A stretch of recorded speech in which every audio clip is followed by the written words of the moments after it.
It's time for sports news, and Ayotunde Balogun joins us now. That's right. We're starting with football, where the Golden Eaglets are rated as the second highest goal-scoring team at the ongoing FIFA Under-17 World Cup.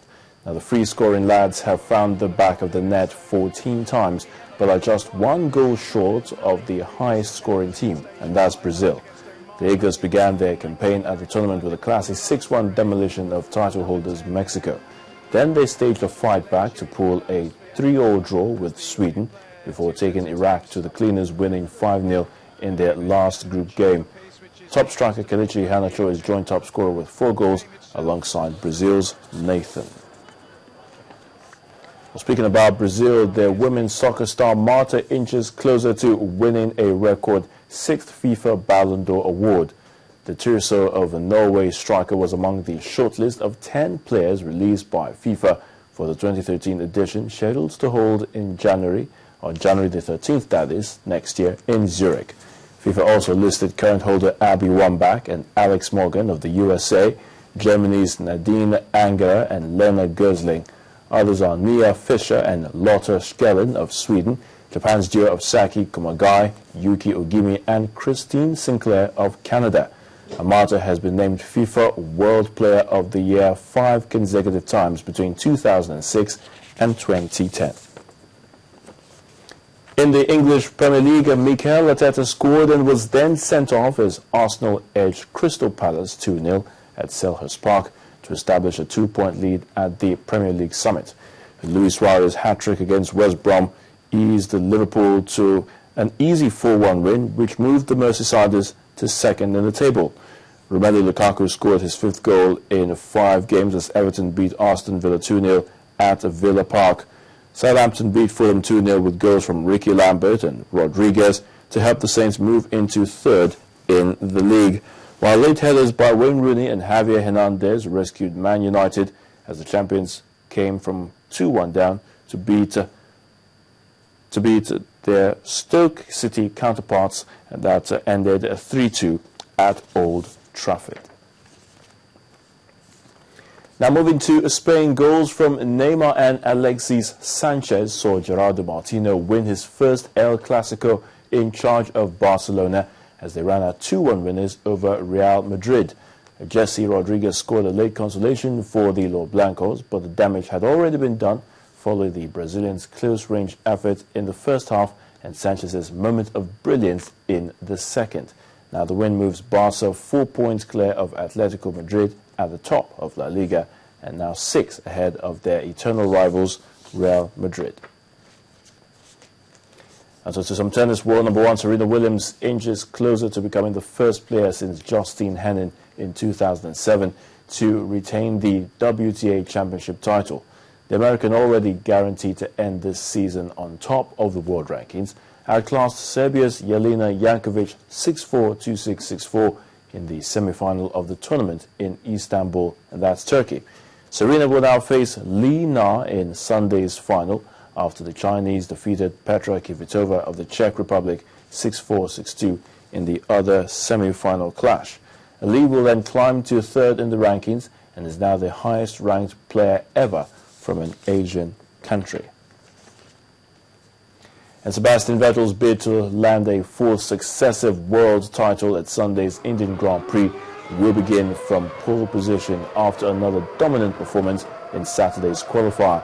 Mercedes' Nico Rosberg will start 2nd, while teammate Lewis Hamilton is a further place behind. Ferrari's Fernando Alonso, who trails Vettel by 90 points but remains the only man who can deny him yet another driver's title, will start in 8th place. And Vettel will seal a 4th consecutive title if he finishes at least 5th in Sunday's race.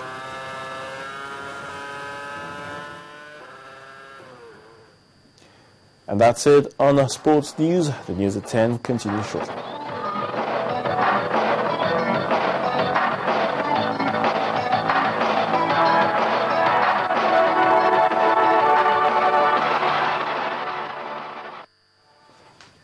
On the foreign scene, but staying here in Africa, Kenya's interim minister has sacked 15 immigration officers as investigations into the Westgate Mall siege continue. Mr. Joseph Lenku said the officials had endangered national security by issuing ID documents to illegal immigrants. He also said the government would start repatriating Somali refugees to prevent further attacks. Mr. Lenku said the sacked immigration officers would soon appear in court. At least 67 people died when militants from the Somali Islamist Al-Shabaab group attacked the Nairobi shopping center last month. And Iran has executed 16 rebels in retaliation for the deaths of at least 14 border guards in an ambush. Authorities claim the rebels were linked to groups hostile to the regime. They were hanged in a prison in Sahindan, northeast of Saravan, where the border deaths took place overnight.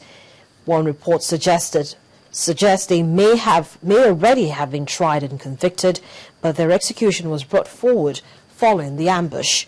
A member of parliament blamed Friday night's attack on anti-revolution guerrillas, but that has not been confirmed. An armed Sunni group called Jundala has carried out a number of attacks against the state in recent years. Well, there's been a new twist to the story of the detained journalist in China. The imprisoned reporter, whose newspaper has made front-page appeals for his release, has confessed to wrongdoing on state television. State media said he had admitted writing false stories for money.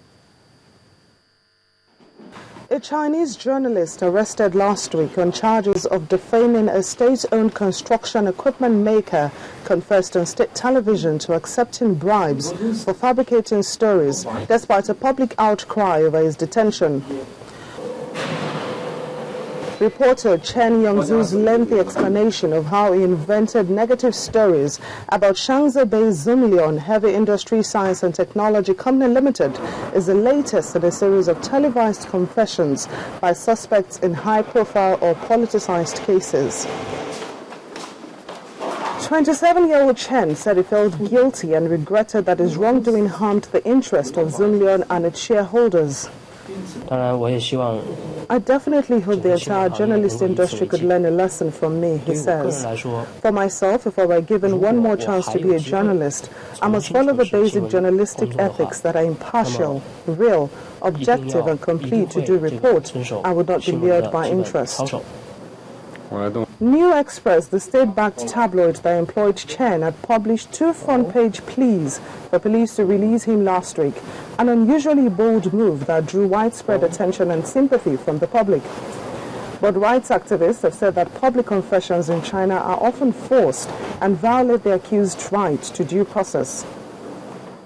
Chen's arrest, which coincides with new curbs on journalists, lawyers and internet users in China, has drawn attention to the role of whistleblowers as the country's leadership moves to eradicate graft. His reports claim Zunlian engaged in sales fraud, dubious business practices and black public relations tactics, allegations the firm has denied.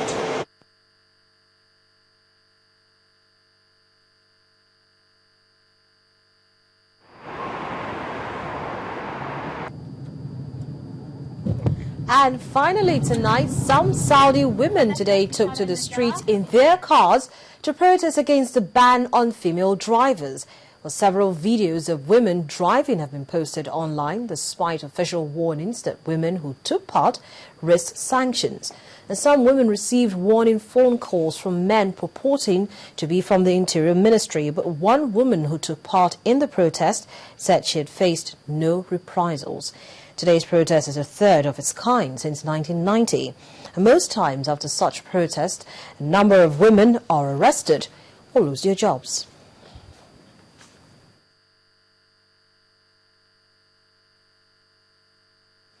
A seeming revolution on the horizon, you might say. And the main news again. Many voters today turned out to exercise their franchise in the local government election held in 15 councils in Kwara State. The residents commended the conduct of the poll. A women's group has protested against corruption and violence in the country and demanded immediate action by the EFCC to curb the menace.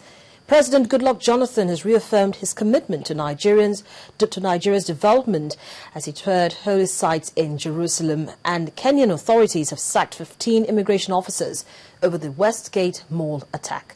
That's the news at 10 for tonight. Thank you so much for watching. I'm Harriet Agbenyu. Good night.